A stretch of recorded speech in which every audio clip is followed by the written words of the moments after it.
going to wander with St. Thomas Aquinas, who lived from 1225 to 1274. His feast day is January 28th. He is the patron saint of students. Thomas was a big, quiet boy. Perhaps you know someone like him, someone who sits in class day after day, saying little or nothing, listening to the teacher, sometimes, or staring out the window. And then one day, this quiet person, whom no one has ever noticed, says something amazingly smart. Maybe it's an answer to a question. Maybe it's an explanation of a point the teacher is having trouble explaining. Whatever this person says, when he speaks out of the blue, everyone in the class turns around. They notice, for the first time, that this boy might just be something special. That's what happened to Thomas. His classroom was different from yours. There weren't any desks, books, or notebooks. The students crowded together on benches and tried to listen to what the teacher was telling them, nudging each other and giving each other little kicks, hoping that they wouldn't give up. And then Thomas spoke. All of a sudden, out of nowhere, he asked a question. What is God? Thomas Aquinas would spend the rest of his life answering that question, the most important question anyone could ask. Thomas Aquinas was brilliant. Smart people can use their minds in any way they want. They can invent new things. They can write great novels. They can build successful companies. But for Thomas, who loved God above everything else, there was only one way to use his brilliance: to understand God and explain God to the rest of us.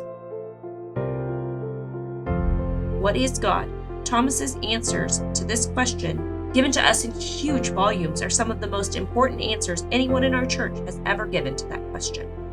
But if Thomas's family had gotten their way, none of that great thinking or writing would have happened at all.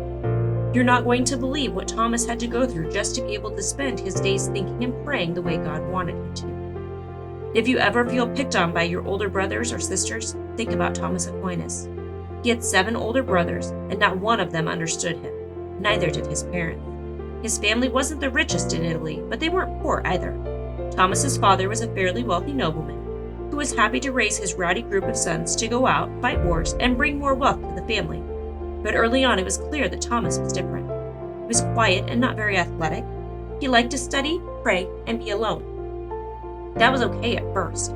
His father didn't mind because he had all those other sons to carry on his worldly ways. If Thomas wanted, he could join a monastery. In fact, he could join St. Benedict's monastery, high up on top of Monte Cassino. After many years with the Benedictines and some time at the University of Naples, Thomas decided that God was calling him to the Benedictine life. Then, during his studies, he met some members of a new religious order, the Dominicans. The Dominicans were quite different from the Benedictines, who had become rather rich and comfortable. Certainly not what St. Benedict had planned when he started the order. The Dominicans, whose order had been founded by St. Dominic 20 years before, weren't settled like monks. They weren't even monks. They were called friars, which meant brothers. And their call was to wander, beg, study, and teach. This is what Thomas wanted.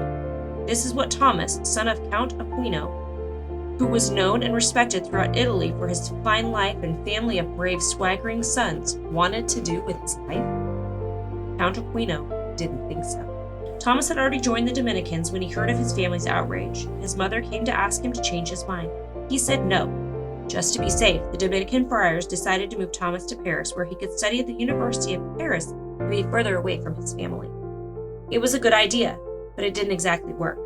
Thomas's mother had already sent word to his brothers just past Rome. They lay in hiding by the road, waiting for Thomas and his new brothers to pass.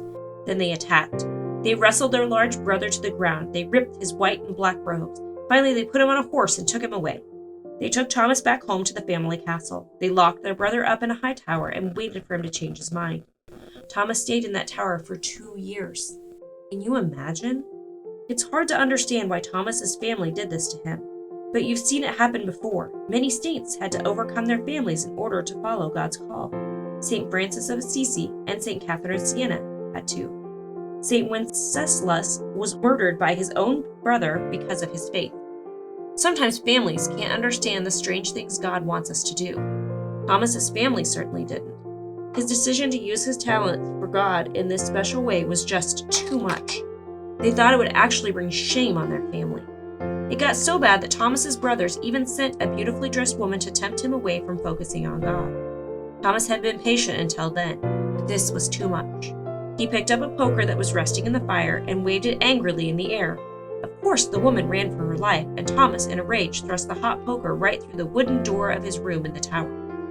This was enough to show Thomas's family that he was serious about his decision. They finally gave in and let Thomas rejoin the Dominicans and move on to Paris. Happy and at peace, Thomas went. He was still quiet, so quiet, in fact, that his fellow students at the university called him the Big Dumb Ox. He never said a word during classroom discussions, but when other students came to him for help with their studies, they were amazed at Thomas's deep understanding of philosophy and faith. Thomas led a busy, peaceful life after that. He became well known throughout Europe as a brilliant teacher and writer. The Pope himself called Thomas in to help explain hard teachings. But just as important, his fellow Dominicans knew Thomas as a man who loved God. His mistreatment by his family didn't leave him bitter or angry. Thomas knew that just as God forgives us, we're called to forgive others. So Thomas loved, prayed, studied, and taught. His family had feared that Thomas would bring shame to their family. They wanted him to be like them, living for riches, glory, and fame. But Thomas followed God's call in his conscience. And who are we talking about today? The brothers who looked for fame, or the one who avoided it? Who is given more to the world, the brothers who used their talents only for themselves, or the one who used his gifts to serve God? St. Thomas Aquinas followed God's call even though his family didn't support him. Why do you think that family members sometimes don't support each other? Think of the gifts the members of your family have and how you can encourage them.